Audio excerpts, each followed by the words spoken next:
مجيد.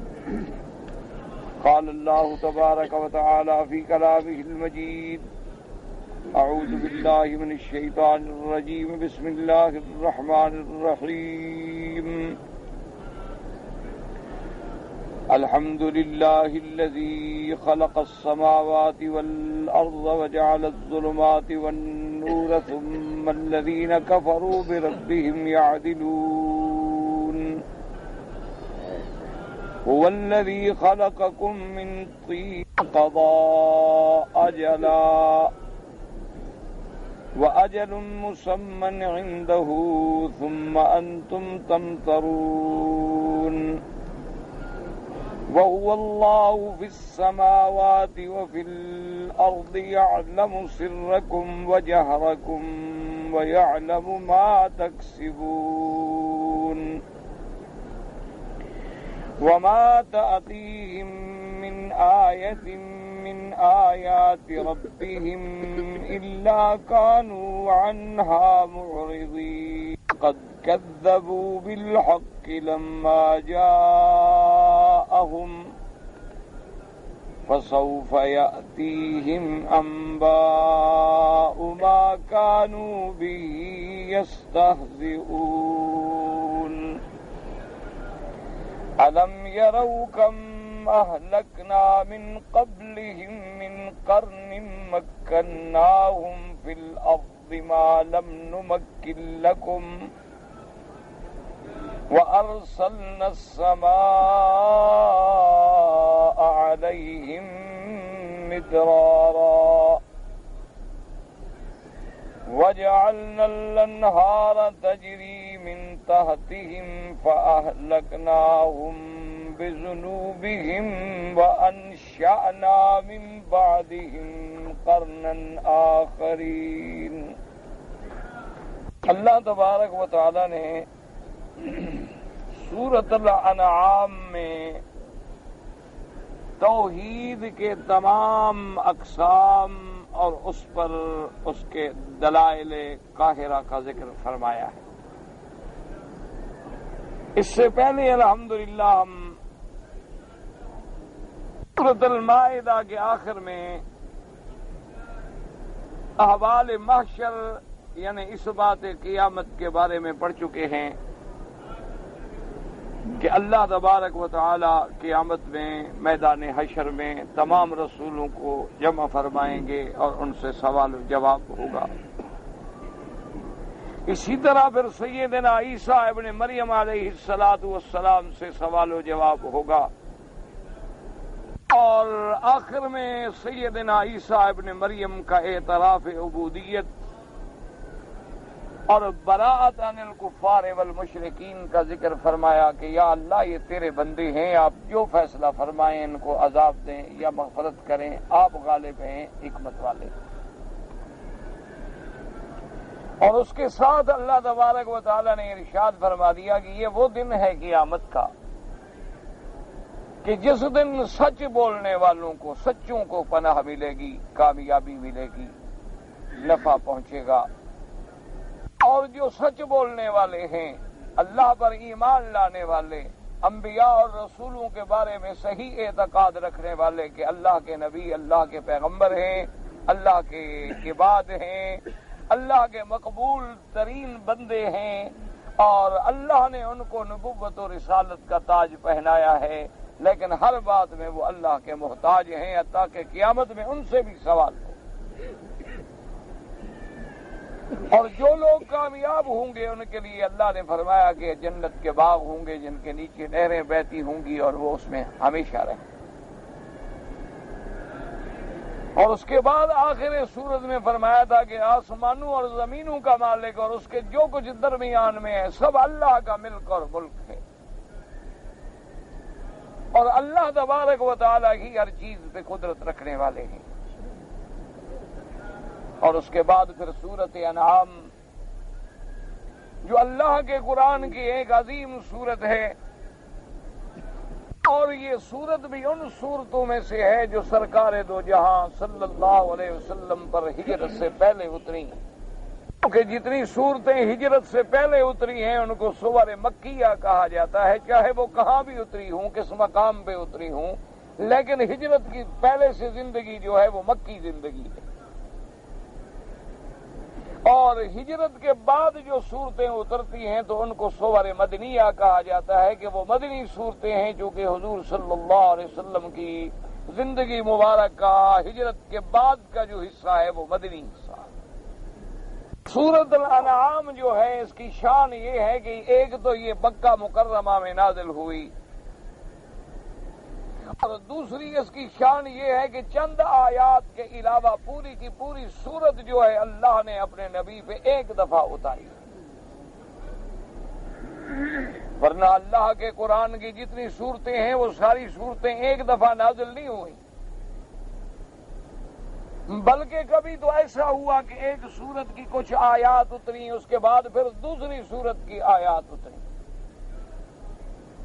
اور اس کے بعد پھر پہلی سورت کی آیات اتری، اور اللہ تبارک و تعالی جبریل علیہ السلام کو حکم فرما دیتے تھے کہ میرے مدنی پاک کو فرما دیں کہ ان آیات کو فلاں صورت میں رکھنا ہے، تو آیات کا جو آپس میں جوڑ ہے یہ بھی اللہ کے حکم سے ہے، یعنی حضور پاک نے اپنی طرف سے ترتیب نہیں دیا۔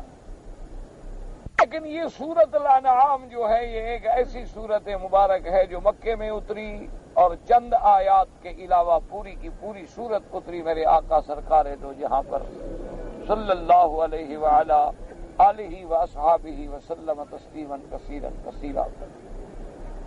اور اسی طرح اس سورت مبارک کی یہ شان ہے کہ جب اللہ نے اس سورت کو اتارا تو اس کی عظمت کے لیے 70,000 فرشتہ بھی ساتھ اترا۔ اسی طرح روایات میں ہے کہ جب وہ فرشتے اترے اللہ کے اس قرآن کو لے کر، اس سورت مبارکہ کو لے کر، تو ان کی زبانوں پہ تسبیح و تحمید کا اتنا ذکر تھا کہ تسبیح و تحمید کی گونج تھی، آواز تھی۔ اس سورت مبارک کی ابتدا جو ہے وہ لفظ حمد سے ہے، جس میں اس طرف اشارہ کیا گیا ہے کہ بندے کا کام یہ ہے کہ وہ ہر وقت اللہ کی حمد و ثنا بیان کرے، اور تمام محامد کا مستحق جو ہے وہ اللہ کی ذات ہے۔ اسی لیے سرکار دو جہاں حبیب کبریا سیدنا محمد مصطفیٰ صلی اللہ علیہ وعلا آلہ وصحبہ وسلم نے فرمایا کہ اللہ کے حمد اتنے زیادہ ہیں، آپ نے فرمایا کہ قیامت کے دن جب میں شفاعت کبریٰ کے لیے جاؤں گا تو علمنی محامدہ، اللہ اس وقت مجھے حمد کرنے کی توفیق عطا فرمائیں گے اور حمد کے صیغے سکھلائیں گے، ما لم یعرفنی الان، جو ابھی تک مجھے نہیں سکھلائیں گے۔ اور اللہ تبارک و تعالیٰ کے حمد کے بعد اللہ تبارک و تعالیٰ نے تخلیق سماوات و زمین کا ذکر کیا، یعنی اس کو کہتے ہیں عالم اکبر، کہ یہ جو اللہ نے عالم پیدا کیا ہے یہ عالم اکبر ہے۔ اللہ نے اپنے بندوں کو توجہ دلائی کہ غور کرو کہ الذی خلق السماوات والارض، کہ وہ خداوند قدوس جس نے آسمانوں اور زمینوں کو پیدا کیا۔ اور اللہ کے قرآن میں کئی آیات مبارک میں آپ نے پڑھا ہے اور پڑھیں گے انشاءاللہ کہ جہاں بھی سماوات کا ذکر آتا ہے تو جمع کا صیغہ ہوتا ہے، اور الارض کا لفظ جو ہے وہ مفرد ہوتا ہے۔ اس کی وجہ مفسرین کرام نے لکھی ہے کہ سماوات جو ہیں 7 آسمان، ورنہ زمینیں بھی 7 ہیں۔ اللہ نے جیسے آسمان 7 بنائے ہیں اسی طرح اللہ نے زمینیں بھی 7 بنائی ہیں، جیسا کہ قرآن مقدس کی ایک صریح آیت میں موجود ہے کہ وَمِنَ الْأَرْضِ مِثْلَهُنَّ، کہ اللہ نے جیسے 7 آسمان بنائے اسی طرح زمینیں بھی 7 بنائے، لیکن 7 آسمان جو ہے وہ اللہ نے مختلف مادے سے، مختلف چیزوں سے پیدا فرمائے، لیکن زمینیں 7 جو ہیں ان سب کا مادہ، ان کا اصل جو ہے وہ ایک ہے۔ حتیٰ کہ بعض علماء نے فرمایا بھی ہے، وضاحت بھی کی ہے، مثال کے طور پہ یعنی بعض آسمانوں کو اللہ نے چاندی کے مادے سے پیدا فرمایا، بعض کو اللہ تبارک و تعالی نے مادہ نور سے پیدا فرمایا، لیکن زمینوں کا مادہ ایک ہے، چونکہ جنس ایک ہے اس لیے اس کو ہمیشہ مفرد کے لفظ سے ذکر کیا جاتا ہے، الارض۔ کئی مقامات پہ لہو ملک السماوات والارض، للہ ما فی السماوات وما فی الارض، اعلم ما فی السماوات وما فی الارض۔ تو سماوات ہمیشہ جمع کا صیغہ ہوتا ہے اور ارض جو ہے وہ مفرد کا صیغہ۔ اور اس کے بعد اللہ نے فرمایا وَجَعَلَ الظُّلُمَاتَ وَالنُّورَ، اور وہ ذات الہ جس نے رکھا ہے اندھیروں کو اور روشنی کو۔ یہاں بھی علماء نے فرمایا کہ پورے قرآن پاک میں جہاں جہاں ظلمات کا لفظ ہے وہ جمع ہے اور نور کا لفظ جو ہے وہ مفرد ہے۔ جیسے اللہ نے ارشاد فرمایا اللہ ولی الذین آمنوا یخرجهم من الظلمات الى النور الذین کفروا اولیاؤهم الطاغوت یخرجونهم من النور الى الظلمات۔ تو ظلمات جو ہے وہ جمع کا صیغہ ہے اور النور جو ہے وہ مفرد کا صیغہ ہے۔ اس کی وجہ یہ علماء نے لکھی ہے کہ دراصل کفر جو ہے، شرک جو ہے وہ ظلمات ہے، اس کی تو کئی قسمیں، لیکن اسلام اور ایمان جو ہے وہ تو ایک ہے، وہ تو ایک چیز ہے، اس کی کئی قسمیں نہیں ہیں۔ تو اس لیے نور جو ہے اس سے مراد ایمان ہے اور ظلمات سے مراد جو ہے وہ کفر ہے۔ اسی لیے آپ اگر مذاہب عالم پہ نظر ڈالیں تو دنیا میں جتنے مذاہب بھی پیدا ہوئے، جیسے مجوس ہیں، وہ دو الہ مانتے ہیں، وہ ایک خدا نہیں مانتے، یوں سمجھے وہ دو الہ، دو خداؤں کے قائل ہیں۔ ایک خدا کا نام ان کے نزدیک یزدا ہے اور ایک خدا کا نام جو ہے وہ اہرمن ہے۔ یہ آتش پرست مجوس جو ہیں فارس کے، ان کا یہ عقیدہ تھا کہ خدا ایک نہیں دو ہیں۔ ایک یزدا ہے جو خالق الخیر ہے، یعنی جتنے اچھے کام ہیں دنیا میں، روشنی ہے، اچھائی ہے، بھلائی ہے، اس کا پیدا کرنے والا جو ہے وہ اور خدا ہے، اور جتنے برے کام ہیں، شر ہے، ظلمات ہے، شیاطین ہیں، ان کا پیدا کرنے والا جو ہے وہ اہرمن ہے۔ ان کے نزدیک بھی دو خدا تھے۔ اسی طرح اگر آپ ہندوؤں کا مذہب دیکھیں گے تو وہاں 33 کروڑ دیوتا ہیں۔ اسی طرح دنیا میں آریہ سماج جو ہیں وہ حالانکہ دعویٰ کرتے ہیں توحید کا کہ ہم توحید کے قائل ہیں، لیکن وہ بھی مادہ کو اور روح کو قدیم سمجھتے ہیں۔ آریہ سماج کا مذہب بظاہر وہ دعویٰ کرتے ہیں کہ ہم واحد ہیں، ہم توحید کے قائل ہیں، لیکن اس کے باوجود بھی وہ مادے کو قدیم سمجھ بیٹھے اور بھٹک گئے۔ اسی طرح سے آپ نصارہ کو دیکھیں جو اپنے آپ کو دنیا کا سب سے پڑھا لکھا اور سب سے اعلیٰ اور سب سے اونچا درجہ دیتے ہیں۔ ان کا یہ عالم ہے کہ وہ حضرت عیسیٰ کے بارے میں خود گمراہ ہیں۔ کوئی تو ان میں سے کہتا ہے کہ عیسیٰ علیہ السلام جو ہے خود خدا ہے،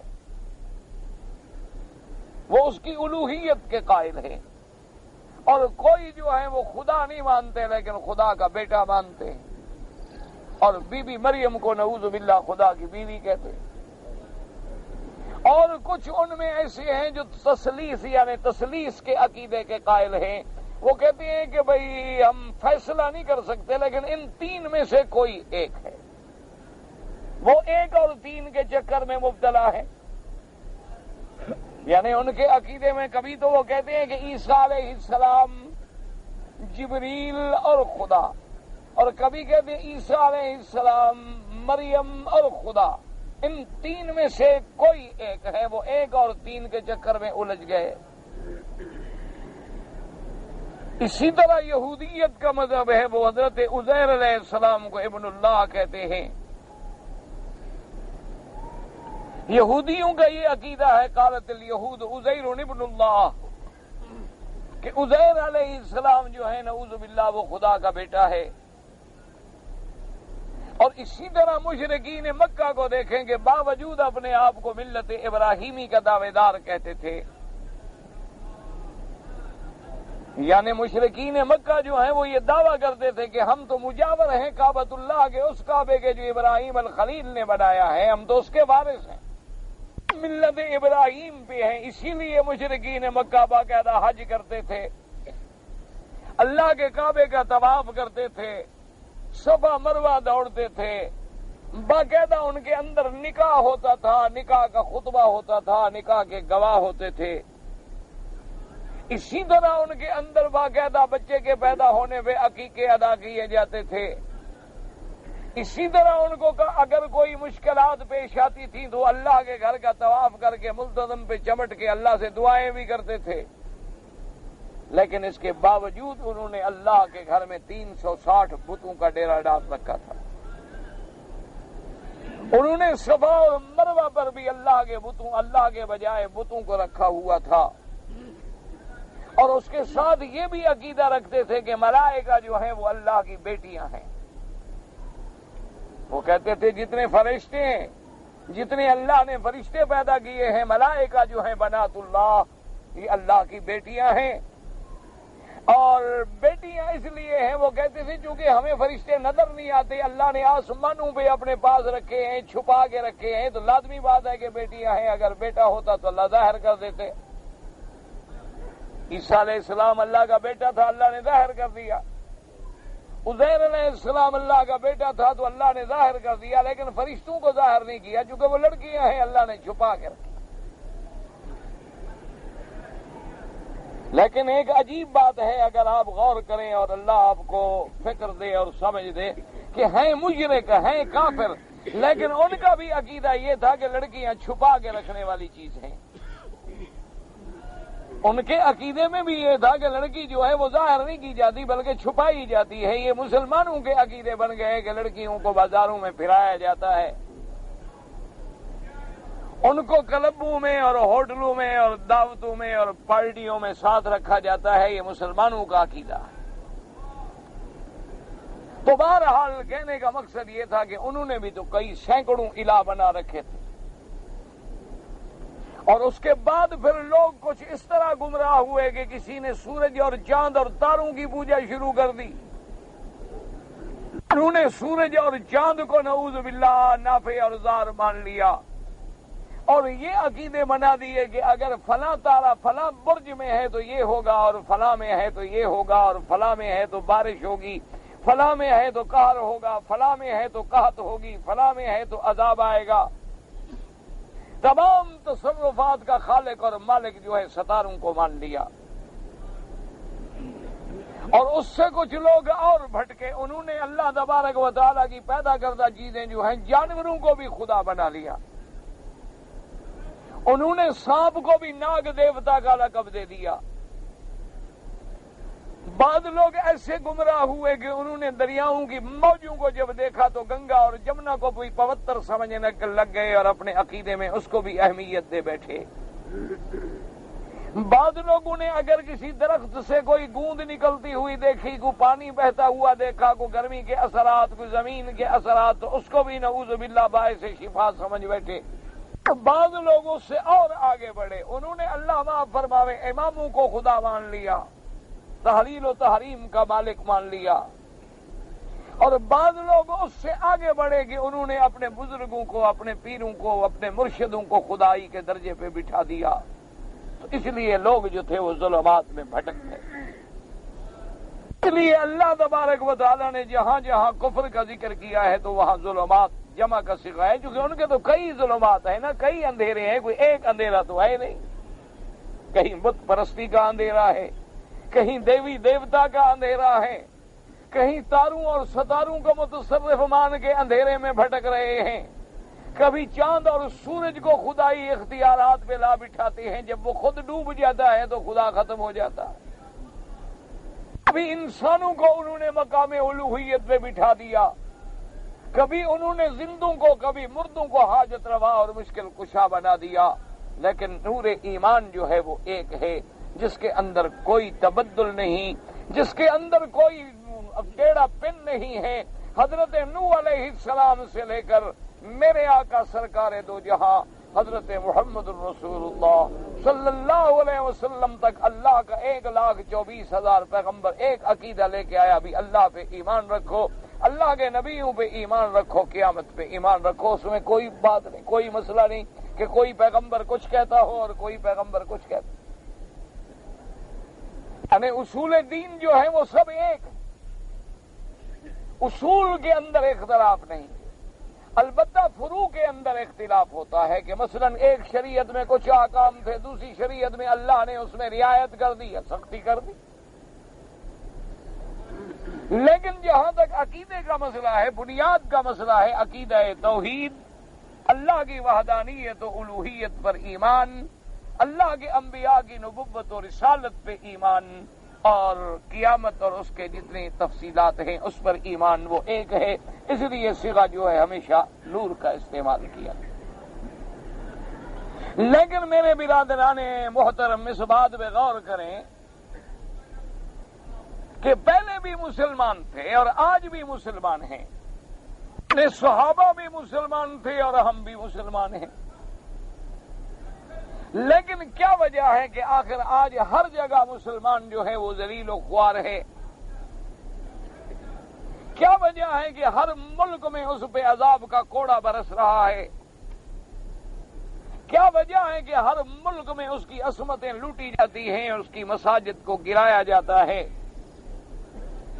کیا وجہ ہے کہ ہر جگہ مسلمان جو ہے کار مذلت میں پڑا ہوا ہے اور کفر اس پہ ہنس رہا ہے؟ اس کی مثال سمجھنے کے لیے ایک چھوٹی میں عرض کروں جو علماء نے لکھی ہے۔ انہوں نے فرمایا یاد رکھو ایک چیز کی صورت ہوتی ہے اور ایک چیز کی حقیقت ہوتی ہے، یعنی ایک چیز ہے، ایک اس کی صورت ہے اور ایک اس کی حقیقت ہے۔ یہ بات یاد رکھیں کہ صورت جو ہے وہ کبھی بھی حقیقت کا مقابلہ نہیں کر سکتی۔ حقیقت حقیقت ہوتی ہے لیکن صورت جو ہے وہ صورت ہے۔ اس کی مثال یوں سمجھ لیں کہ آپ نے دیکھا ہوگا عجائب گھر جو بنے ہوئے ہیں مختلف ممالک میں، مختلف دنیا کے شہروں میں، وہاں جا کے آپ دیکھیں تو ایسے معلوم ہوگا کہ بالکل شیر کھڑا ہے۔ یعنی بعض اوقات آدمی بھی اتنی دہشت پیری ہو جاتی ہے نہ جاننے والے کو کہ وہ گھبرا جاتا ہے کہ واقعی میرے سامنے شیر کھڑا ہے۔ کہیں ہاتھی کھڑا ہے، کہیں شیر کھڑا ہے، کہیں بگیاڑ کی شکل ہے، کہیں چیتے کی شکل ہے، کہیں سانپ کی شکل ہے، اور وہ اتنی ٹھیک بہو شکل ہے کہ آدمی اس کو دیکھ کے سمجھتا ہے کہ واقعی شیر کھڑا ہے، لیکن وہ صورت ہے شیر کی، حقیقت نہیں۔ اسی لیے جب اس کو آدمی کو پتہ چل جاتا ہے، جب نیا آدمی مثلا کسی جگہ جائے اور دیکھے تو فوراً گھبرا جاتا ہے، لیکن جب اس کو پتہ چل جاتا ہے کہ بھئی یہ وہ شیر نہیں ہے، یہ حقیقی شیر نہیں ہے بلکہ یہ اس کی صورت ہے۔ اس کی مثال یوں سمجھ لیں کہ اگر آپ شیر کا ایک اسٹیچو، ایک بت بنا کے کھڑا کر دیں اور اس کے ساتھ ایک 5 سال کا بچہ آ کے اس کو دھکا دے تو شیر گر جائے گا۔ وجہ کیا ہے کہ بچہ ایک حقیقت ہے لیکن وہ شیر جو ہے وہ حقیقت نہیں، وہ ایک صورت ہے۔ اسی طرح سے آپ اس کی دوسری مثال یوں سمجھ لیں کہ جیسے ہم دیہاتی لوگ ہیں، دیہاتوں میں رہنے والے، بستیوں میں رہنے والے، جنگلوں میں رہنے والے، کھیتی باڑی کرنے والے لوگ جو ہیں، تو آپ نے دیکھا ہوگا کہ جب کوئی فصل پکتی ہے، گندم کی فصل ہے، باجرے کی فصل ہے، جوار کی فصل ہے، تو کھیت کا جو دہقان ہوتا ہے، کاشتکار ہوتا ہے، وہ کھیت کو پرندوں سے بچانے کے لیے ایک لکڑی کھڑی کر دیتا ہے، اس کے اوپر ایک کپڑا ڈال دیتا ہے، اور وہ دور سے پرندے سمجھتے ہیں کہ آدمی کھڑا ہے، حالانکہ وہ آدمی نہیں ہوتا، وہ تو ایک لکڑی پہ کپڑا ڈالا ہوا ہے، ایک صورت ہے، حقیقت نہیں ہے۔ کہ بھی وہ پرندے دیکھتے رہتے ہیں اور قریب نہیں آتے، بھی آدمی کھڑا ہے، شاید شکاری ہے، شاید ہمیں مار دے گا۔ لیکن جب پرندوں کو اگر کوئی پرندہ ہمت کر کے اڑ کے آگے اس کے اوپر بیٹھ جائے اور دیکھ لگے بھئی یہ تو کچھ نہیں، آدمی شادمی تو کوئی نہیں ہے، تو پھر اس فصل کی خیر نہیں ہے، سارے پرندے وہیں ٹوٹ پڑتے ہیں۔ وہ سمجھ جاتے ہیں کہ بھی اس میں حقیقت کوئی نہیں ہے، تو محض ایک صورت ہے۔ حالانکہ کبھی کبھی صورت کا بھی اثر ہوتا ہے، صورت کا بھی فائدہ ہوتا ہے، لیکن حقیقت جب آ جائے تو پھر صورت کا کوئی مقام نہیں رہتا۔ اسی لیے اب آپ ذرا غور فرما لیں کہ توحید کا نام ہم بھی لیتے ہیں اور توحید کا نام صحابہ بھی لیتے تھے، لیکن ان کا عقیدہ حقیقت تھی اور ہم صورت تھے۔ ان کا ایمان ایک حقیقت تھی اور ہمارا ایمان محض صورت ہے۔ ان کا اسلام ایک حقیقت تھی اور ہمارا اسلام جو ہے ایک صورت ہے۔ ان کی محبت جو تھی میرے مدنی سرکار دو جہاں کے ساتھ وہ ایک حقیقت تھی، اور ہماری محبت جو ہے وہ ایک صورت ہے کہ ہم جھنڈیاں لگا دیتے ہیں، ہم میلاد منا لیتے ہیں، ہم حضور کے نام پہ بڑے بڑے جلوس نکال لیتے ہیں، ہم بڑے بڑے بورڈ لکھ کے الصلاۃ والسلام علیک یا رسول اللہ لکھ لیتے ہیں، لیکن یہ سب ایک صورت ہے، لیکن اس میں حقیقت کوئی۔ جن کے اندر حقیقت تھی کہ حضرت خبیب رضی اللہ تعالی عنہ صحابی ہیں میرے مدنی سرکار کے، صلی اللہ علیہ وسلم جب اس صحابی رضی اللہ تعالی عنہ کو لے گئے اور کافروں نے اس کو پھانسی پہ چڑھایا، اور جب اس کو پھانسی پہ لٹکانے لگے اور نیزے ہر طرف سے چبھونے لگے، تو آپ اندازہ کر سکتے ہیں کہ اس بندے پہ کیا گزرتی ہے جس کے گلے میں رسا ڈالا جا رہا ہو، اور جسے یہ یقین ہو کہ ابھی 2 منٹ کے اندر اندر میری لاش یہاں جھول رہی ہوگی، اور ہر طرف دشمن جو ہے وہ نیزے چبھو کے خوشی محسوس کر رہا ہو۔ اور اس وقت ایک کافر کو کیا سوجی کہنے لگا کہ خبیب ایک بات بتلاؤ، کیا تم یہ بات قبول کرتے ہو کہ جس نبی کی وجہ سے آج تم یہ مصیبت اٹھا رہے ہو تمہاری جگہ یہاں اللہ کے نبی ہوتے؟ تو حضرت خبیب جوش میں آ جاتے ہیں، وہ کہتے ہیں وہ کافر، وہ مشرک، یہ اس رب قدیر کی قسم ہے جس نے مجھے پیدا کیا ہے، میں پھانسی پہ لٹک جانے کو کچھ نہیں سمجھا، لیکن محمد مدنی کے پاؤں میں کانٹا لگنا بھی گوارا نہیں کر سکتا۔ وجہ کیا تھی کہ اس کے اندر اس کی حقیقت تھی، وجہ کیا تھی کہ اس کے اندر وہ جو محبت تھی میرے مدنی پاک صلی اللہ علیہ وسلم سے، وہ حقیقت تھی۔ اسی طرح حضرت صہیب کو دیکھیں، اسی طرح حضرت ابو سلمہ کو دیکھیں کہ جب ہجرت کر کے جانے لگے تو مشرکین مکہ نے آگے گھیر لیا، انہوں نے کہا کہ صہیب دیکھو بات سنو، ہمیں پتہ چل گیا ہے کہ تم جا رہے ہو مدینہ منورہ، لیکن تم نے جو مال کمایا ہے، دولت کمائی ہے، پیسہ کمایا ہے، یہ سارا تم نے مکے میں کمایا ہے، ہمارے شہر میں، ہمارے ملک میں کمایا ہے، یہ مال ہمیں دے دو، جانا ہے تو پھر خالی چلے جاؤ۔ ابھی سلمہ سے کہتے ہیں کہ ابھی سلمہ سنو، تم اگر ہجرت کر رہے ہو جاؤ، لیکن تم اپنی بیوی اور لڑکی نہیں لے جا سکتے، یہ تو ہماری ہے، یہ تو ہمارے قبیلے کی عورت ہے، یہ ہمارے خاندان کی بچیاں ہیں، ان کو ہم کیسے چھوڑ سکتے ہیں کہ ان کو بھی تم دوسرے ملک میں لے جاؤ، یہ ہم برداشت نہیں کر سکتے۔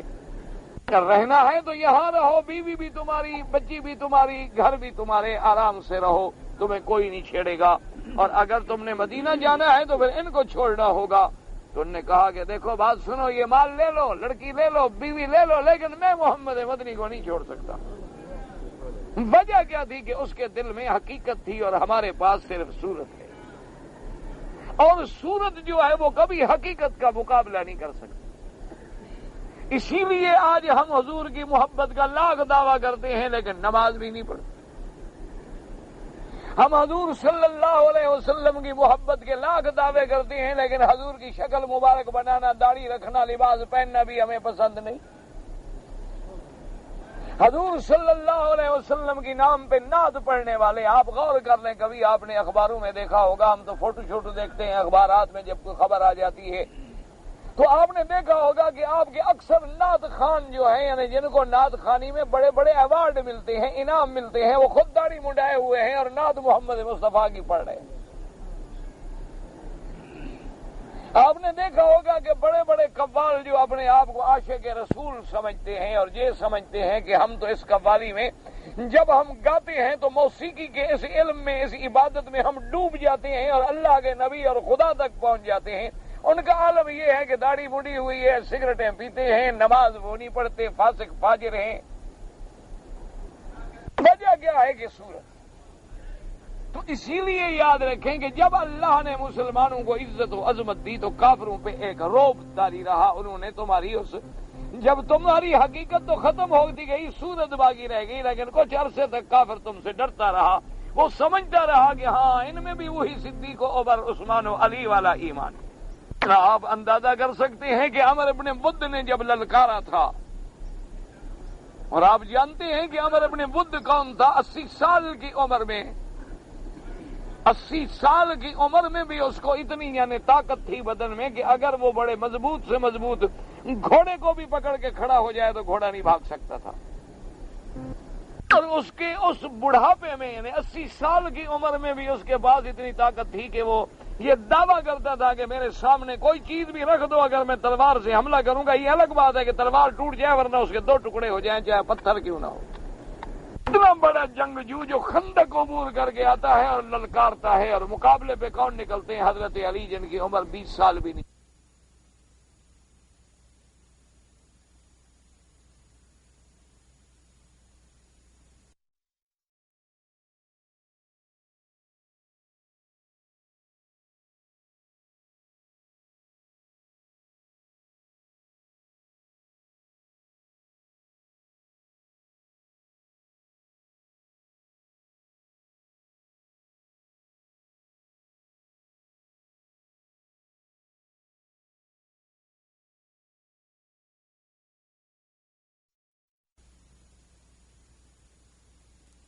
ہو جو بالکل دھان پان کمزور سے نوجوان بچے کھیلنے کے دن ہیں، اور عمر ابن بدھ انہیں للکار کے کہتا ہے کہ علی دیکھو تم جانتے ہو کہ میں کون ہوں. یہ افسوس ہے کہ تمہارے مسلمانوں نے مقابلے کے لیے تمہیں بھیجا ہے. جاؤ واپس، میں تمہارے ساتھ نہیں لڑنا چاہتا. ابھی طالب کے تم بیٹے ہو، تم بچے ہو، تم میرے مقابلے کی کیا طاقت رکھتے ہو؟ جاؤ کسی بڑے سورما کو میرے مقابلے پہ بھیجو، کسی بڑے بہادر کو میرے مقابلے پہ بھیجو. تمہارا میرا مقابلہ کیا ہے؟ تو حضرت علی رضی اللہ تعالی نے فرمایا، آپ نے فرمایا عمر ابن بدھ تم اس ساری قوت کے بعد مشرک ہو، اور میں اس ساری کمزوری کے بعد اللہ کے ماننے والا ہوں. تمہاری ضرب قوت پہ ہوگی اور میری ضرب اللہ کے نام سے ہوگی. تم کیسے میرا مقابلہ کر سکتے ہو؟ اور پھر دنیا نے دیکھ لیا، صحابہ نے دیکھ لیا، مکے و مدینے کے لوگوں نے دیکھ لیا، اپنے اور پرائیوں نے دیکھ لیا کہ بڑے غصے سے وہ گھوڑے سے اترا کہ میری توہین ہے کہ حضرت علی تو نیچے کھڑے ہیں اور میں گھوڑے پہ سوار ہو کے مقابلہ کروں. آ کے حملہ کیا، حضرت علی رضی اللہ تعالیٰ عنہ اس کے حملے سے نکل گئے اور پھر وار کیا تو 2 ٹکڑے کر دیا کافر. وجہ کیا تھی؟ وہ حقیقت ایمان تھی.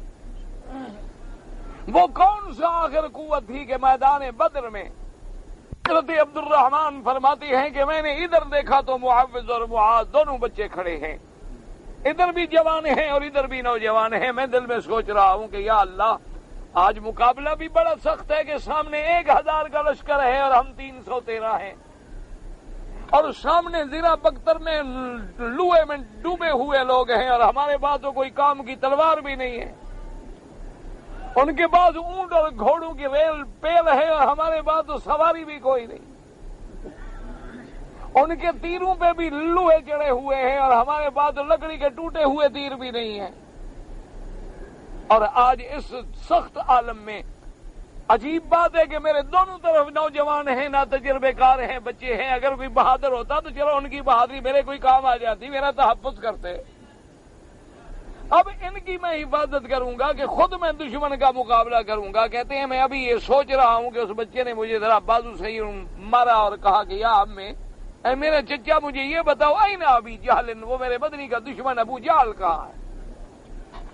یعنی وہ جانتے بھی نہیں کہ ابو جہل کون ہے، انہوں نے کبھی دیکھا ہی نہیں ابو جہل کو. تو کہتے ہیں کہ میں سوچ میں پڑ گیا. میں نے کہا کیا کرو گے تم ابو جہل کا پوچھ کے؟ کیا کرو گے ابو جہل؟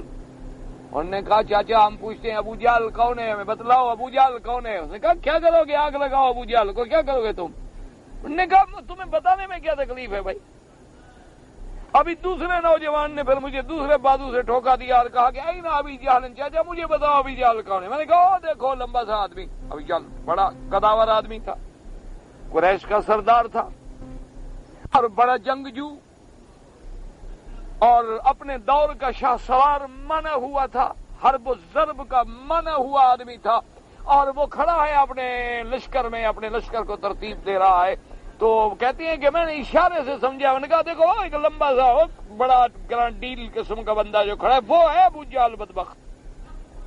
ابھی کہتے ہیں خدا جانتا ہے کہ ابھی میری وہ انگلی واپس نہیں آئی تھی کہ وہ دونوں شاہین اڑے اور ان کی تلواریں ابو جہل کی گردن پہ پڑ چکی، بس اتنی دیر لگی کہ میں نے ابو جہل کو گرتے ہوئے دیکھا۔ وجہ کیا تھی ان میں؟ وہ حقیقت ایمان تھی، وہ صرف صورت نہیں تھی، ان میں وہ حقیقت ایمان تھی۔ اس حقیقت ایمان کا یہ عالم تھا کہ جب روم کے مقابلے پہ حضرت خالد بن الولید لڑ رہے تھے تو رومیوں کا 60,000 کا لشکر تھا اور سر سے لے کر پاؤں تک لوہے میں ڈوبا ہوا تھا، سر پہ خود ہے، پھر زرہ ہے۔ اس زمانے میں چونکہ تلوار کی اور نیزے کی لڑائیاں ہوتی تھی تو وہ زریں چڑھا لیتے تھے تاکہ نہ تلوار اثر کر سکے، نہ نیزہ اثر کر سکے، نہ تیر اثر کر سکے، صرف آنکھیں ظاہر ہوتی تھی۔ حتیٰ کہ گھوڑوں کے اوپر بھی وہ لوہے کی پلیٹیں لگا دیتے تھے کہ ان کو بھی تیر اثر نہ کرے، جیسے ہم زین ڈالتے ہیں نا ایسے لوہے کی پلیٹیں ڈال دیتے تھے۔ تو 60,000 کا لشکر ہے اور چند صحابہ ہیں۔ تو حضرت خالد بن الولید کو ایک رومی کہنے لگا، اس نے کہا خالد کیا سوچ کے تم آج مقابلے پہ آئے ہوئے ہو؟ تمہیں پتہ ہے کہ رومیوں کے لشکر کا کیا عالم ہے؟ اس نے کہا خالد میں نے تمہارا بڑا نام سنا ہے کہ تم بہت بہادر آدمی ہو، تم بڑے جیدار انسان ہو اور بہادر کی قدر کرتا ہے۔ یہ الگ بات ہے کہ تم مسلمان ہو ہم کافر ہیں، لیکن بہادر بندے کو دشمن بھی بہادر ہو تو مزہ آتا ہے۔ تو میں تمہیں سمجھا رہا ہوں کہ تم لوگ خودکشی کرنے تو نہیں آئے ہوئے، مرنے کا شوق ہے تم لوگوں کو کیا کہ 60,000 کے مقابلے پہ آئے ہوئے اور نہ تمہارے پاس کوئی کام کا ہتھیار ہے، نہ زرہ ہے، نہ بختر ہے؟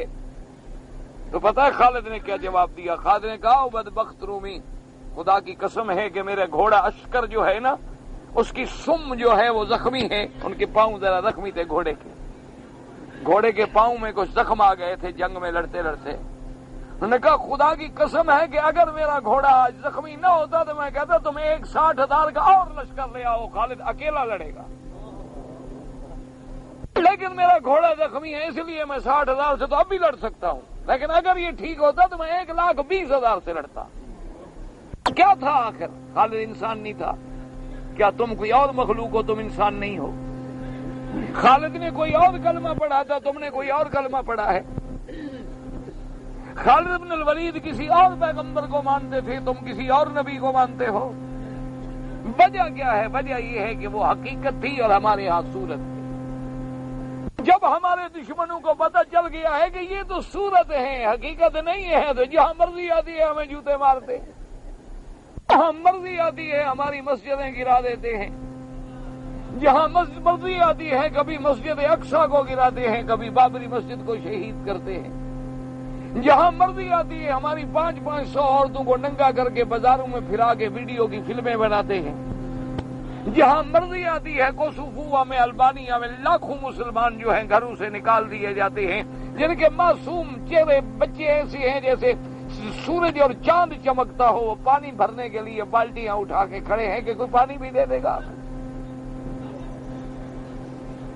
وجہ کیا ہے؟ وجہ یہ ہے کہ ہمارے اندر صرف صورت باقی رہ گئی ہے لیکن وہ حقیقت باقی نہیں ہے۔ ہماری نماز میں وہ کشش کیوں نہیں ہے کہ نماز کی صورت تو ہے لیکن حقیقت نہیں؟ ہمارے طواف میں وہ اثر کیوں نہیں ہے؟ طواف کی صورت تو ہے حقیقت نہیں۔ ہماری دعاؤں میں وہ اثر کیوں نہیں ہے کہ ہماری دعاؤں میں ایک صورت تو ہے وہ حقیقت نہیں؟ ہمارے کلمہ پڑھنے میں لا الہ الا اللہ محمد الرسول اللہ، ہمارے درود پڑھنے میں اللہم صلی علی محمد وعلی آل محمد کما صلیت علی ابراہیم ایک صورت ہے وہ حقیقت نہیں ہے۔ ان کو پتا تھا کہ لا الہ الا اللہ کا کیا معنی ہے، ان کو پتا تھا کہ لا الہ الا اللہ کی کیا حقیقت ہے، ان کو پتا تھا کہ توحید الوہیت کس کو کہتے ہیں۔ اسی لیے آپ دیکھ لیں کہ لاکھوں صحابہ نے میرے مدنی کا کلمہ پڑھا ہے، حضور کے ہاتھوں پہ بیعت کی ہے، حضور کے ہاتھوں پہ انہوں نے بوسے دیے ہیں، حضور کے معجزات اپنی آنکھوں سے دیکھے ہیں، لیکن ایک صحابی بھی ایسا پیدا نہیں ہوا جس نے یہ کہا ہو کہ اوپر سے بشر ہے اور اندر سے نور ہے۔ ایک صحابی بھی ایسے پیدا نہیں ہوا جس نے حاضر ناظر کا عقیدہ رکھا ہو۔ ایک صحابی بھی ایسا پیدا نہیں ہوا جس نے محمد مدنی کی جا کے قبر پہ بوسہ دیا ہو۔ ایک صحابی بھی ایسا پیدا نہیں ہوا جس نے حضور کی قبر مبارک پہ جا کے سوال کیا ہو۔ آخر وجہ کیا ہے؟ آخر ہمارا کیا حال ہے کہ ہم مزاروں کو تو ارک گلاب سے غسل دیتے ہیں اور مسلمانوں کو پینے کا پانی نہیں ملتا؟ آخر کیا وجہ ہے کہ ہم نے مزاروں پر تو ریشمی غلاف ڈالے ہوئے ہیں اور مسلمان کی بیٹی جو ہے اس کو تن ڈھانپنے کے لیے کپڑا نہیں ملتا؟ آخر کیا وجہ ہے کہ ہم نے پیروں کے نذرانوں کے لیے تو جائیدادیں رکھی ہوئی ہیں اور لوگ بھوک کے مارے خودکشیاں کر رہے ہیں، بھوک کے مارے اپنے آپ کو آگ لگا رہے ہیں؟ وجہ کیا ہے؟ یاد رکھیں کہ ہماری توحید ایک صورت ہے، حقیقت نہیں بن سکی۔ ہمارا عقیدہ ایک صورت ہے لیکن حقیقت نہیں بن سکا۔ ہمارے اعمال ایک صورت ہیں لیکن حقیقت نہیں بن سکے۔ لیکن یاد رکھو کہ صورت ہونا بھی غنیمت ہے، کہ صورت ہو تو حقیقت میں جائیں گے۔ جہاں صورت ہی نہیں ہے، حقیقت ہی نہیں ہے، وہ تو ہم سے بھی زیادہ گئے گزرے ہو گئے، اسی لیے وہ بھٹک گئے۔ اور ہم جو ہیں ہم صورت کی وجہ سے مار کھا رہے ہیں اور دشمنوں کو بھی یہ پتہ چل گیا ہے، اسی لیے وہ مسلمانوں کی ان کے ہاں کوئی قدر و منزلت باقی نہیں رہی۔ آپ بھی قرآن پڑھتے ہیں، وہ بھی قرآن پڑھتے تھے، لیکن جب وہ قرآن پڑھتے تھے اور سمجھتے تھے کہ الحمدللہ الذی خلق السماوات والارض وجعل الظلمات والنور، وہ ذات پاک جس نے آسمانوں اور زمینوں کو پیدا کیا۔ جب یہ عقیدہ ہو کہ آسمانوں اور زمینوں کے پیدا کرنے والا خدا ہے تو کسی غیر سے کیوں مانگو؟ جب یہ عقیدہ ہو تمہارا کہ تمام آسمان اور زمین کا خالق کون ہے اور اس کا مالک کون ہے، تو اس خالق اور مالک کو چھوڑ کے پھر بندوں کے دروازے پہ کیسے جا سکتا ہے کوئی؟ تو جب ہم کسی غیر کے دروازے پہ جاتے ہیں تو مانا یہ ہم نے اس کو خالق اور مالک نہیں سمجھا، ہم نے اس کو آسمانوں اور زمینوں کا خالق و مالک اگر مانگنا ہوتا۔ اسی لیے حدیث مبارک میں آتا ہے کہ قبیلہ اشعریین کا ایک وفد آیا سرکار دو جہاں کی خدمت میں، اور ان کو غربت سے بڑی تکلیف تھی، بیچاروں کے پاس کھانے کو کچھ نہیں تھا۔ وہ وفد آیا کہ سرکار دو جہاں سے جا کے کچھ مدد مانگیں گے کہ بیت المال سے ہماری مدد کریں۔ اور خدا کی شان ہے، جب وہ وفد آیا، ابی موسیٰ اشعری رضی اللہ تعالی عنہ فرماتے ہیں کہ میں جب آیا تو حضور یہی آیت پڑھ رہے تھے، وَمَا مِن دَابَّةٍ فِي الْأَرْضِ إِلَّا عَلَى اللَّهِ رِزْقُهَا، کہ اللہ فرماتے ہیں میں نے کوئی جاندار چیز ایسی پیدا نہیں کی زمین پہ چلنے والی مگر اس کا رزق میرے ذمہ ہے، اس کو رزق دینے والا میں ہوں۔ اب جب یہ آیت پڑھ رہے تھے کہتے ہیں میں نے قرآن سنا، نماز پڑھی اور حضور سے ملاقات کی، سلام کیا، واپس راستے میں قبیلے والوں نے پکڑ لیا، انہوں نے کہا اللہ کے بندے جس کام کے لیے سفر کر کے آئے تھے وہ تو تم نے بات ہی نہیں کی حضور پاک سے صلی اللہ علیہ وسلم۔ تو صحابی نے کہتی ہیں کہ جب میں نے قرآن سن لیا، اللہ فرماتی ہے ما من دابۃ، دابہ مانا ما یدب علی الارض، کوئی چیز زمین پہ چلنے والی، کیڑے مکوڑے، درندے پرندے، جانور، ہر چیز اس کا رزق میرے ذمہ ہے۔ تو کہنے لگا میں نے عقیدہ رکھا کہ اللہ تبارک و تعالیٰ جب ہر جانور کا رزق بھی ان کے ذمہ ہے تو میرا قبیلہ کوئی جانوروں سے تو گیا گزرا نہیں ہے، ان کا رزق بھی پھر اللہ کے ذمہ ہے، پھر نبی سے کیوں مانگوں؟ کیا ہے کہ قرآن پڑھا تھا اور قرآن سمجھ آ گیا۔ ہمیں یہ صورت کیوں بنانی پڑتی ہے کہ ہم حقیقت سے دور ہو گئے؟ ہم ایمان کی حقیقت سے دور ہو گئے، عقیدے کی حقیقت سے دور ہو گئے، اس لیے ہمیں یہ صورت بنانی پڑتی ہے، کبھی ہمیں تعزیہ نکال کے لوگوں کو بتانا پڑتا ہے کہ ہم حضرت حسین سے محبت کرتے ہیں، کبھی ہمیں 12 ربیع الاول کو میلاد بنا کے بتلانا پڑتا ہے کہ جی ہم حضور کے عاشق ہیں، دیکھو آج ہم نے جھنڈیاں لگائی ہیں، بڑی خیراتیں پکائی ہیں، اور ساری رات ہم حضور کی نعت خوانی میں گزاری ہے ہم نے، تاکہ لوگ سمجھیں گے۔ اگر ہمارے اندر ایمان کی حقیقت ہوتی تو ان مظاہر کی ضرورت ہی کیا تھی، ان دکھلاوے کی کیا ضرورت تھی؟ تو اس لیے سب سے بڑی بات یہ ہے، یاد رکھو کہ اپنے اندر عقیدے کی حقیقت پیدا کرو۔ اسی لیے قرآن کہتا ہے فَاعْلَمْ أَنَّهُ لَا إِلَهَ إِلَّا اللَّهُ، اللہ نے فرمایا میرا مدنی اپنی امت سے کہہ دو کہ وہ جان لیں، سیکھیں، پڑھیں، سمجھیں کہ لا الہ الا اللہ۔ اس لیے اقبال کہتا ہے کہ جب میں اللہ کی توحید کا نام اور کلمہ دیکھتا ہوں تو میرے بدن پہ لرزہ طاری ہو جاتا ہے۔ وجہ کیا ہے کہ مجھے لا الہ کے معنی کا پتہ ہے کہ اس کے کہنے کے بعد پھر مجھے کیا کرنا ہے۔ اس لیے اللہ تبارک و تعالی نے فرمایا کہ کیسے یہ لوگ ہیں، ثم الذین کفروا بربہم یعدلون، اللہ نے فرمایا کہ یہ سب کچھ کرنے کے بعد کافر رب کے مقابلے پر، رب کے مماثل، رب کے مقابل الہ پیدا کر رہے ہیں، جنہوں نے کبھی مکھی بھی پیدا نہیں کی، مچھر بھی پیدا نہیں کیا۔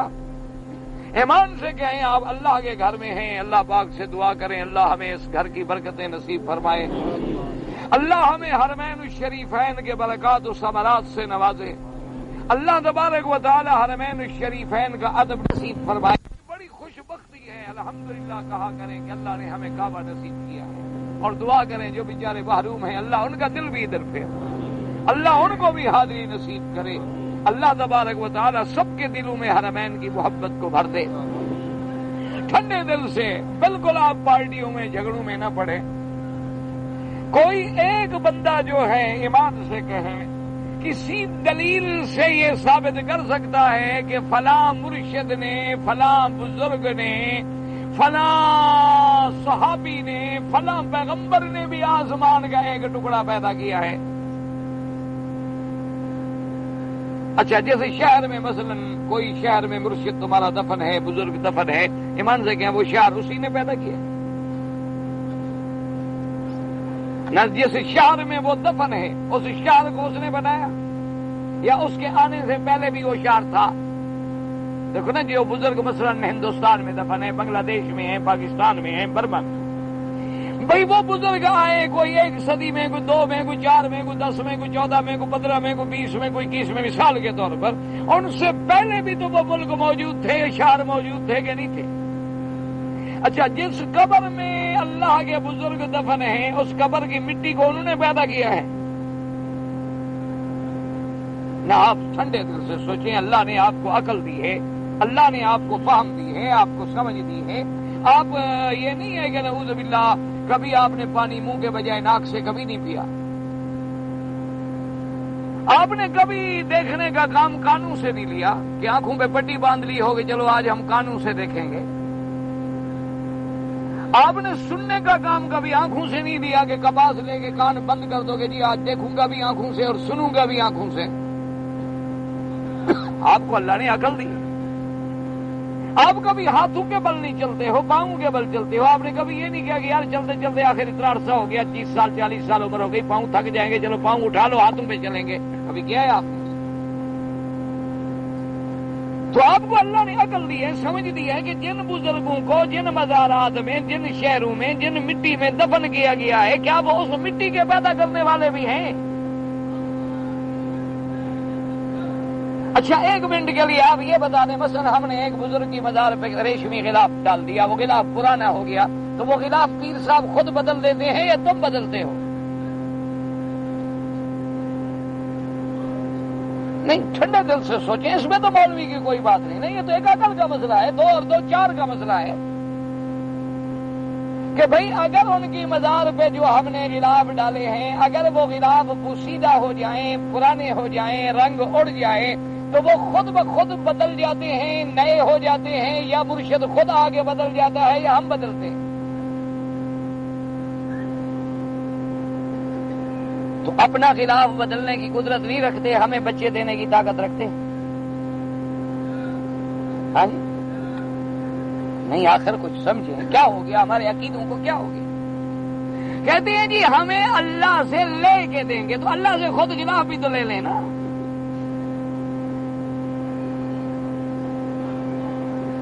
بھئی اللہ سے روزہ بھی تو اپنا بنوانے، چندے کرنے کی کیا ضرورت ہے؟ یہ قدم قدم پہ جو تم نے بکس رکھے ہوئے ہیں جی حضرت کا مزار بنانا ہے، روزہ ہم نے بنانا ہے مرشد کا، کیا ضرورت ہے؟ اور اگر تمہارا یہ عقیدہ ہے کہ اس مٹی کو بھی وہ پیدا نہیں کر سکتے، اس لیے اللہ فرماتا ہے مٹی تو مٹی چیز ہے، بڑی چیز ہے۔ اللہ نے فرمایا کہ اگر تم ساری مخلوق کو اکٹھا کر کے ان کو کہو کہ ایک مچھر یا مچھر کا پر بھی پیدا کرے تو وہ پیدا کرنے پہ قادر۔ اچھا کوئی کہے گا نہیں جناب، ہم قرآن میں دکھاتے عیسیٰ ابن مریم مٹی کا پرندہ بناتے تھے اور پھونک مارتے تھے اڑ جاتا تھا، دیکھو بناتے تھے کہ نہیں بناتے؟ لیکن جب تم یہ بات دکھلاؤ گے کہاں سے؟ قرآن سے، کیونکہ قرآن میں یہ بات موجود ہے۔ لیکن جہاں قرآن میں یہ بات دکھلاؤ گے تو وہاں یہ بھی تو پڑھو گے۔ وَإِذْ تَنفُخُ، اللہ نے فرمایا وَإِذْ تَخْلُقُ مِنَ الطِّينِ كَهَيْئَةِ الطَّيْرِ بِإِذْنِي فَتَنفُخُ فِيهَا فَتَكُونُ طَيْرًا بِإِذْنِي۔ کہ عیسیٰ ابن مریم تم مٹی کا پرندہ بناتے لیکن میرے حکم سے، پھر اس میں پھونک مارتے میرے حکم سے، وہ اڑتا میرے حکم سے، میرا حکم نہ ہو تو تم خود ایک مکان میں قید کھڑے تھے، باہر یہودی انہیں گھیرا ہوا تھا، اب جان بچانی بھی مشکل۔ خود عیسیٰ ابن مریم کھڑے ہیں کمرے میں، اور عیسیٰ ابن مریم نے فرمایا اپنے ساتھیوں سے بھئی تم میں کون ہے جو قربانی دے اور قیامت میں میرے ساتھ جنت میں ہوگا؟ میری بجائے پھانسی پہ چڑھ جائے، میں بچ جاؤں، اور کوئی آدمی تیار نہیں ہوتا۔ کون تیار ہو؟ مجنون چوری کھانے والے تو بہت ہوتے ہیں، لیکن جان دینے والے تو بہت کم ہوتے ہیں۔ تو اس لیے اللہ فرماتے ہیں وَإِذْ كَفَفْتُ عَنْكَ بَنِي إِسْرَائِيلَ إِذْ جِئْتَهُمْ بِالْبَيِّنَاتِ، اللہ نے فرمایا میرے پیغمبر عیسیٰ ابن مریم جب تم میرے نشانیاں لے کے آئے، لیکن بنی اسرائیل کو روک کے آسمانوں پہ تمہیں اٹھا کے تمہیں بچانے والا بھی تمہیں، تو پیغمبر کو بچانے والا بھی خدا ہے، حفاظت کرنے والا بھی خدا ہے، اس کے دشمنوں کو روکنے والا بھی خدا ہے، لیکن اس کے باوجود اللہ فرماتے ہیں عجیب بات ہے، میرے آسمان کے نیچے رہتے ہو، میری زمین پہ چلتے ہو، ثم الذین کفروا بربہم یعدلون، اور پھر میرے برابر میرے مشابہ الہ اور خدا بناتے ہو لوگوں کو، اور غیروں کو بارے میں عقیدہ رکھتے ہو کہ یہ بھی حاجت روا ہے، مشکل کشا ہے۔ اللہ نے پہلے عالم اکبر کا نقشہ کھینچا، فرمایا هو الذی خلقکم من طین ثم قضى اجلا، وہ پروردگار عالم جس نے تم کو مٹی سے پیدا کیا اور پھر تمہارا ایک وقت بھی مقرر کر دیا۔ اب عالم اصغر پہ دلائل آ گئے، وَأَجَلٌ مُّسَمًّى عِندَهُ، اور صرف تمہیں پیدا نہیں کیا بلکہ تمہاری شخصی انتہا کا بھی ایک وقت ہے، جب موت آئے گی تم ختم، اور ایک سب کی انتہا کا بھی وقت ہے جب قیامت آئے گی۔ وَأَجَلٌ مُّسَمًّى عِندَهُ، اللہ نے فرمایا اس وقت کا علم بھی میرے پاس ہے کہ کب قیامت آئے گی اور کب ہم سب کو ختم کر دیں گے۔ اور اس کے بعد فرمایا ثُمَّ أَنْتُمْ تَمْتَرُونَ، اور پھر تم ہو شک کرنے والے، کبھی آخرت میں شک ہے، کبھی قبر میں شک ہے، کبھی قبر میں شک ہے، کبھی حشر میں شک ہے، کبھی نام اول میں شک ہے۔ اللہ نے فرمایا یہ بھی غور نہیں کرتے کہ جو تمہیں مٹی سے پیدا کرنے پہ قادر ہے وہ تمہیں دوبارہ پیدا کرنے پہ کیوں قادر نہیں؟ فرمایا وَهُوَ اللَّهُ فِي السَّمَاوَاتِ وَفِي الْأَرْضِ، اسی کی ذات ہے جس کا مقام عرش اولی ہے، لیکن اس کا حکم آسمانوں میں بھی زمینوں میں بھی اسی کی اطاعت ہے۔ یعلم سرکم وجہرکم، جو تمہاری ہر چھپی چیز اور ہر ظاہر چیز کو جاننے والا ہے، اور جو تم کرتے ہو وَيَعْلَمُ مَا تَكْسِبُونَ، اور وہ جانتا ہے جو تم کام کر رہے ہو، عمل کر رہے ہو، سب کے جاننے والا بھی خدا ہے، لیکن یہ سب جاننے کے بعد اس کو چھوڑ کے پھر غیروں کو خدا مانتے ہو۔ اس لیے یاد رکھیں کہ اللہ سے دعا کریں، اللہ ہمارے عقیدوں کو حقیقت عطا فرما دے، اللہ ہمارے ایمانوں کو حقیقت عطا فرما دے، اور اللہ خاتمہ ایمان پہ فرمائے۔ لگانا جو ہے 3 دفعہ ایک ایک آنکھ میں لگایا جائے۔ گردن کا مسح جو ہے اس کے بارے میں صحابہ کے اقوال موجود ہیں، نماز پیغمبر کتاب ہے، اس میں دیکھ لیں، لیکن زیادہ تر جو ہے وہ سر کا مسح ثابت ہے۔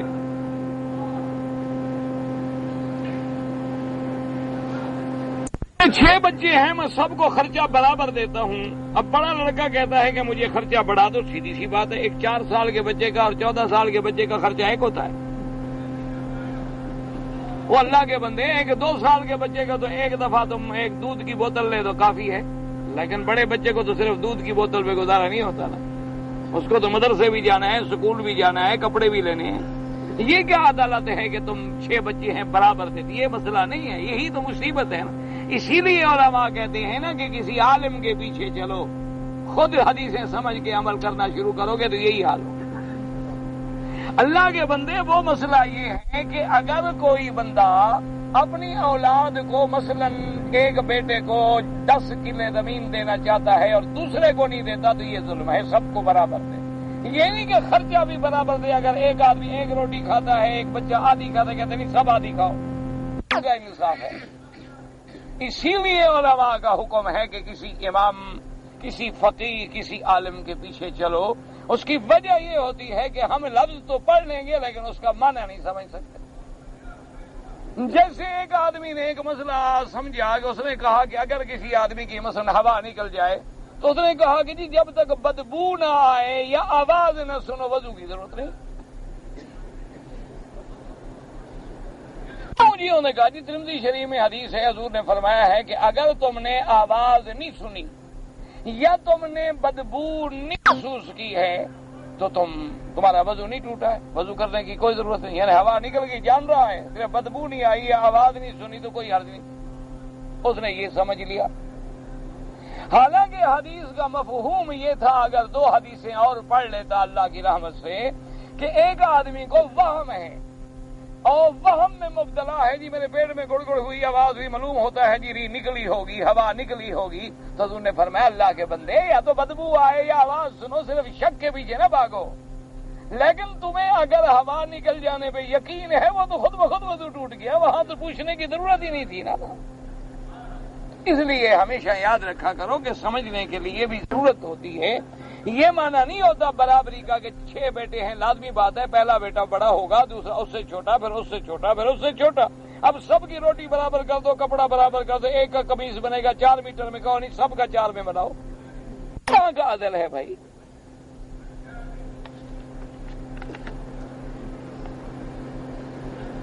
آدمی طواف کیا، طواف زیارت بھی کیا، لیکن جس دن گیا پھر طواف بھی کرتا رہا، لیکن طواف الوداع جب نیت نہیں کی تو نہیں ہوتا۔ اعمال بالنیات، ہر عمل کی نیت۔ اب دیکھو نا تم ایسے کھڑے ہو کے نماز پڑھتے رہو، نیت نہ ہو تو عشاء کی نماز خود بخود ہو جائے گی۔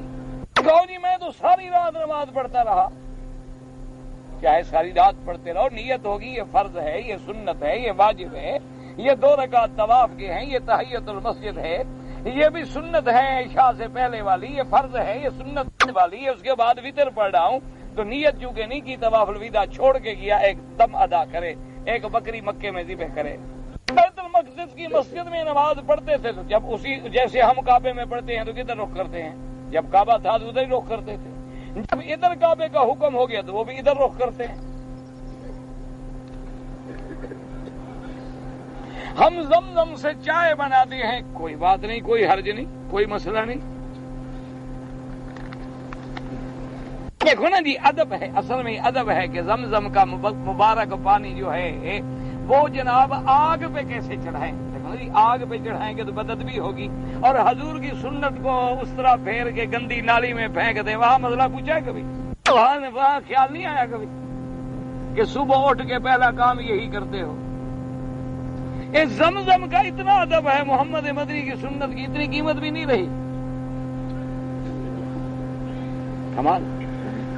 عمرے کے ارادے سے جدے سے آیا تھا لیکن بغیر احرام کے، کوئی حرج نہیں.